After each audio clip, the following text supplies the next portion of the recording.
Okay, this is from Ernie Schoenholtz 3382. Great videos, always learning. My question. My tappet adjuster screws seem to be stripped, or maybe the tappet itself. Can the tappet be removed without opening the cam chest? No. You can, but you have to take both or whichever barrel off to get to it. Let me go and get the tool and I'll show you what I bodged up to do it. I take it he's talking about a WLA. WLC. Right, so what you've got to do is take whichever tappet that the thread has gone on, take the barrel, you have to take the barrel off. You can do it in the bike. It's a ball ache, you have to take the cylinder head off first, then you can slide the barrel off, take the carburetor off, take the exhaust off, take the barrel out. That's a standard WLA, WLC tappet cover. Yep. Weld a washer on top, put a nut on top, threaded bar, or nut, or bolt rather, screw that on, do that up, that will lift the tappet out of the block. If you try and lever it out, 9 times out of 10 you'll snap one of the lugs off where the 2 screws hold it in. Okay? So yes, you can do it, but you have to make one of them and you've got to take quite a lot of the bike apart to do it. This is from Ferschwers 8435. I'm currently working my Harley WLA 45 gearbox and I need parts. Yep. New parts. However, I can't find some new old stock parts like the countershaft. Should I consider buying repro parts, and if so, which brand would you recommend, or should I just keep searching for new old stock?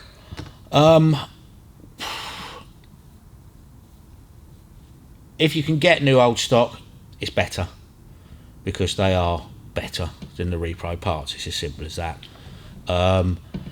Repro parts, you'll get them any of your main suppliers, Boone's, 45 Service, you'll get a main shaft, yeah, no problem. Who's the best of the bad bunch of... Doesn't matter, it's all made by the same people. Really? Yeah, they just flog it out. You know, you might find one's a couple of euros cheaper than the other one or whatever. Keep searching American eBay. War Department that were here, they're not here anymore. Try Millweb. If you really want genuine original parts, they're the only your real collectors are into all of that, really, you know. Try Michel Clements. Invariably, they work, the repro parts, but they're not as good as the older parts. As we've seen 101 times. Yeah. The build quality, you know, machine quality is nowhere near the original. But getting a new one is a piece of cake. That's reproduction. Finding anything new old stock on these things is becoming rarer and rarer, you know. This is from Raymondo Ossi Wager 2639. Can you tell me what documentation you use in this video? So probably what books we're using for WLA. Right, basically, out of 5 books, anything you want to find out about WLAs, that's Technical Manual TM9-879. That's Harley Davidson WLA only.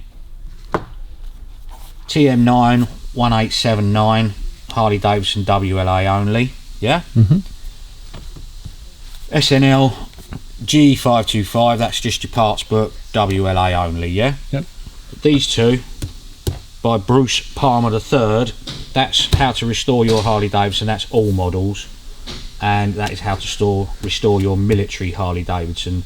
Again, only really WLA, WLC and U's. Some other different quirky ones, but you go through those 5 books, you will find anything you ever need to know about them. Okay. This is from Ono147.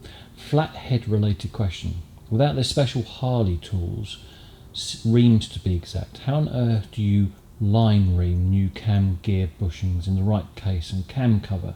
Those reams either don't exist anymore or people in the flathead community won't share. I have seen them for sale. Not cheap by any way or form. I can't remember where I saw them now without looking it all up and spending an hour on the computer. I think it's Jim's Tools in America do one. Okay. You can do it. I've got all sorts of adjustable reamers, different sizes, yeah. You have to go in from the back of the case with a smaller reamer, then to go out onto the big, like on your second cam in, has got the big distributor drive on it. It's just a matter of, if you can, making things up as you're going along. But I've got boxes and boxes of adjustable reamers and things, you know. Yeah. And another one that you can do, because my adjustable reamer I've got to do that big bush in the outer case is about that long. Yeah.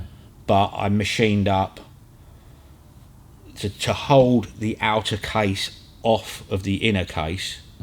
I machined up some blocks so it holds it square, and then the shaft of the reamer fits in the small side on the actual crankcase. Yeah. But then you know that it's all in line that way. Not really 100%, to be perfectly honest with you, but I have had good results with it. But it's a lot of messing around to do it. Like you say, if you can find it, I'm sure it was Jim's Tools. You can get them, but I think they're $500-600 just for the reamers. You can be lucky 9 times out of 10. You know, press them in, pin them, and try it. See what it comes out with. You know, pinning them. Make sure you get the tool for that. I've got one over there, so that's Jim's tool again. Because if you don't have the right drill size and you push the pin in, it can spread the casing very slightly, and that puts a tight spot on the bronze bush. So you can blue them and get a scraper and just take that tight spot off, but it is line boring them that's the ball ache. Yeah, but you can do it. It's just a lot of messing around. Moped Marathon says, could the shoes on the right be contaminated from the leaky wheel cylinder? Might be that the left is how it should be in terms of performance, but the right is lacking. That was the Mustang.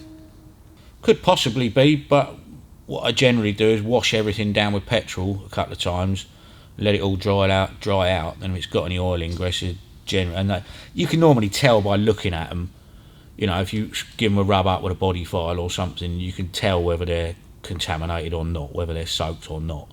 And they weren't. They all go in the same colour. You go a lot darker when they're full of oil, or brake fluid. So pretty sure it wasn't that. It was, like I say, we'll find the end result soon. But okay, this is from John's 7250. He said, my 1940 WL started getting harder and harder to shift out of third gear. So I replaced the clutch plates and hub as they all well worn. Now it only seems worse. No matter how I adjust the clutch, all gears grind. So I'm wondering if something in the transmission could be going bad. Any advice? Well, a 40 is a different gearbox, I think. I think that's a 2-bolt mount with a different clutch than a normal later one. Again, check all your bearings, check all your finger slides, all the tolerances on that. If it's grinding, it's either a shaft bearing gone or the fingers are out of line. Okay. The shifter forks. But it is a 41 they started the 3-bolt gearbox. I think it was it's not a different gearbox, it's slightly different in places. But same principles should apply. Yeah, I mean, but I don't know. I've never actually done one, 2-bolt gearbox. So maybe if you set it up to the specs on a 41, it's slightly different for a 40. I'm not 100% certain without looking into it. Yeah. But I know they are slightly different parts in them. So it possibly something like that. Okay. Yeah, look, countershaft transmission. So part number 2300-33 is only on a 1940 WLA, and then the part number 2341 transmission goes on to 41 and 42 WLA. So the break point is 1940. So I think if it's a 2-bolt gearbox, I mean, possibly some mismatched parts in there. Don't know. You'd have to ask him, because finding the parts for those gearboxes is quite hard, I think. So possibly it's the wrong casing for the internals of the gearbox or something like that. So you need to be careful what. Yeah, I think the difference is it's a 2-bolt mount or a 3-bolt mount. I know the clutches are different, and that's just verified. The counter shafts are different, so there's probably quite a few bits inside that are different. So not necessarily interchangeable from a 41 to a 40. No. So it could be an issue with that. Alan McClusky. I have a 1961 Duo Glide panhead and is converted to 12 volt. Can I use a later horseshoe oil tank to allow for a larger battery? It is kickstart, but I don't like the idea of AGM on its side, which should be fine, but I want a larger capacity battery. Aesthetically, they basically look the same, the oil tanks, the horseshoe oil tanks. You might have a different line fitting. You might. It's such a crap way of holding an oil tank in. It's unbelievable. Mm-hmm. You know, there's all about bolts all over the place, and you could just make 2 brackets and do it. So I'm sure if you took your old one out and got a new one with the bigger battery hole in it, I'm sure it wouldn't be too much of a problem to fit. The other thing, because the oil system's recirculating, if you wanted to, you could get a good engineering shop to cut the hole out bigger and weld it back up again. Yeah. And that would keep your original outside. Not sure 100% on the differences between the oil tanks, but I'm sure it's doable, yeah. Yeah, avolikateshwara says, my WLA has got a breather pipe and is leaking oil out of top and bottom. Any suggestions? Breather pipe? It's got a breather pipe and it leaking oil both out of top and bottom. So your breather pipe normally goes from the crankcase up to the 9/16 banjo bolt underneath. Right. The bolt that goes straight up. You don't normally leak out of them at all. You don't normally get any blow by on them. Possibly the scavenge pump is timed up wrong. That's a possibility. I don't normally blow oil out of that at all. He says top and bottom. Yeah, well, one, it just goes to the engine, unless the pipe's absolutely knackered. Yeah. I mean, they breathe out the crankcase. They don't normally. You can run the engines without that pipe on, and it shouldn't chuff oil out of it. I mean, obviously, check all the fittings, check all the unions, check the pipe isn't cracked or split. But I would say, by the sounds of that, I mean, don't think I've ever seen one leak. I mean, they might drip a little bit, but top and bottom. And like I say, unless the scavenger pump's timed up wrong, possibly that's causing crankcase compression, but normally you'd get it chuffing out the vent in the front. Unless he's relating to a different part of the bike. Yeah, well, you've only got one other pipe. You've got a vent pipe on the engine, and if it's got a rear chain oil on it, that's the only other thing. Well, that's not a vent pipe. That's designed to drip oil. And if you said top and bottom, that would mean, to me, tank and engine casing. Yeah. Unusual. Don't normally build up that sort of pressure to blow oil out of them. So a good approach maybe would be swap out the pipe itself. Yeah, try the pipe. It might just be leaking at both ends, or the unions are split, or the casings are split, or brass washers have gone on the banjo bolt. I've had banjo bolts split before. You think you've done them up, and they're not tight. It's unusual for one to blow oil out of there. Yeah, I don't normally see that. And the next thing is, but you've got to pull the cam chest off to do that. That's the ball ache with that. You can get them out in the bike, I think. Not sure, you might have to take the engine out. But basically, you set all your drive cogs up 5/16 of an inch out, or in from the casing. Then, with the cams timed up properly, then you don't have to put the cams in. Then you push in the scavenge pump, and there's a little recess in the outer of the scavenge pump and a little hole in the inner of the scavenge pump. So when those cogs are set at 5/16 of an inch, you push your scavenge pump up, locate the bolts, that hole should be in line with that slot. Right. It can be a tooth out either way, 2 teeth out either way, but then your crankcase breather timing is out. Possibly it could be that, and that'll cause lower crankcase compression. Yeah, it's the only thing I can think of, to be fair. They don't normally get anything out of those. So JD David 9785, this is dating a Harley WL. yeah. Can you point out identifying engine information for a 1938 WLD?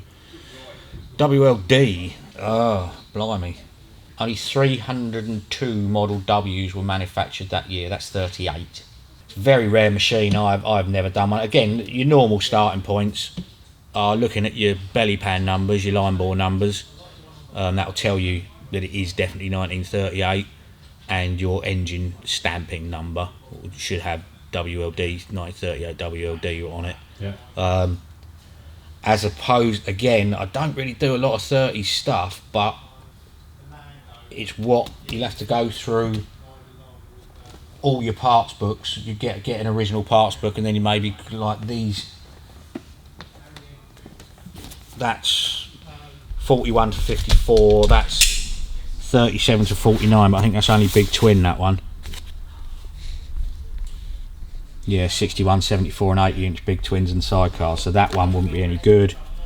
That's the service manual for that. This one, but that only goes from 41, but that does 61, 74, 80 cubic inch and 45s and cervicars. Yeah. But that's 41 up, so that wouldn't be any good to you. You probably just need to get some literature on it, and just it's research more than anything. But if you've got matching casings, which will be on your belly pan numbers and an actual engine number, then you should be able to source a fair bit of information on them, I would have thought. Cool.